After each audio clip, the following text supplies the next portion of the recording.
Thank you so much. Welcome, everyone. Welcome. I'm Mary Conklin, chairperson of the coalition.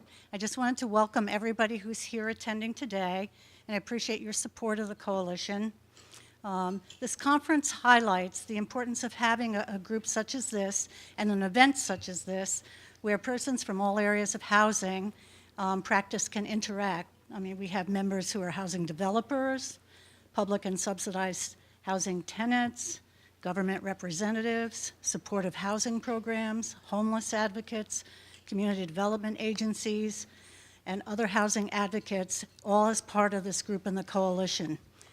There is a handout in the materials you received about the benefits of membership, which explains some of the things that the coalition does. It advocates for issues at the state and federal level.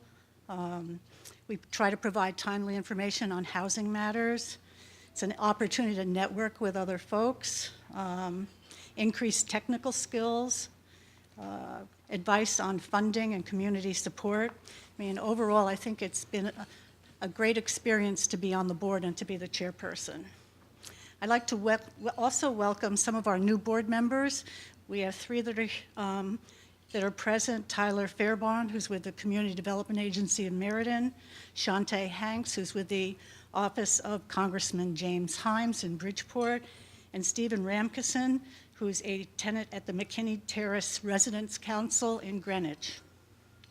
I'd also like you to thank all the sponsors that are here today. The sponsors' names are running on the screen behind me. I'd encourage you to visit their displays and tables, and because they provide a lot of very useful information. I'd also like to thank the staff, and particularly Jenna Ferguson, who was just speaking before me, because she's pretty much the principal organizer of this group and actually did a great job at extending our sponsorship this year. This conference is being held at a particularly critical time for housing issues, both at the state and at the federal level. There are both budgetary issues and issues involving commitment to housing that are at risk. Our conference speakers at lunchtime, in fact, reflect this problem that is facing us at this time. We have both Yvonne Klein, who is the Commissioner of the Department of Housing here in Connecticut, and we have Diane Yentl, who's with the National Low-Income Housing Coalition, who will speak about what's going on at the federal level. We also, in the materials you have, we have a green handout on saving the Department of Housing, and we would encourage you all to do advocacy in this area. The creation of a separate Department of Housing when the governor first came in elevated the concerns of for Connecticut's low and moderate income housing. We had not had such a separate agency for a number of years. This commitment has really paid off during this period. There's been increased support for affordable housing. There's been major accomplishments in the area of ending homelessness because of the agency's commitment to that area. There are supportive housing services that go along with that are at risk as the budgets are being cut. So we would, again, encourage you to lobby your representatives and the members of the committees that are relevant to both maintain the Department of Housing and to continue to provide the financial support that's needed to support these matters. There is, they're again listing other activities that the coalition has undertaken this year.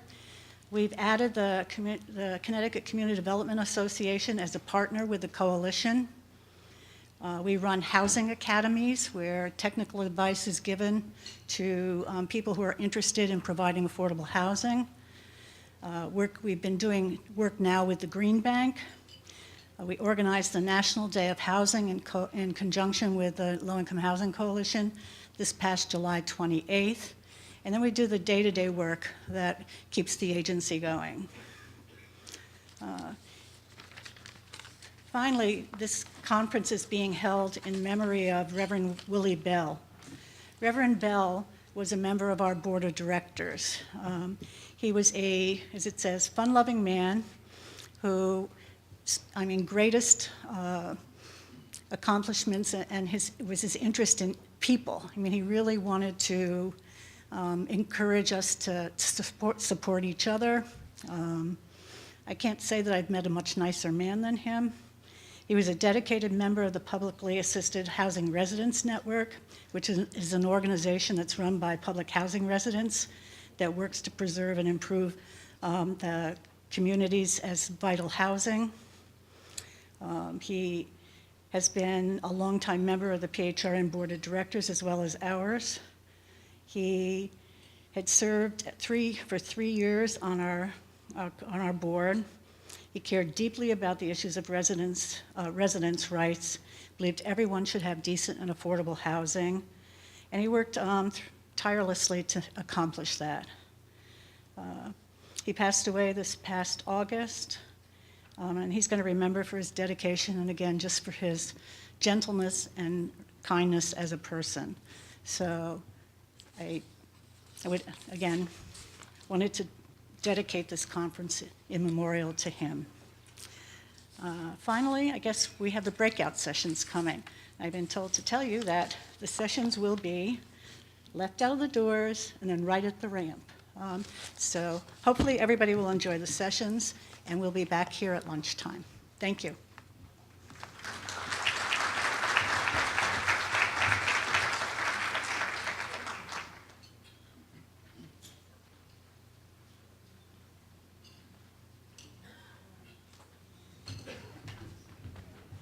And so whenever you feel ready, the session, I actually didn't speak as long as I thought I would.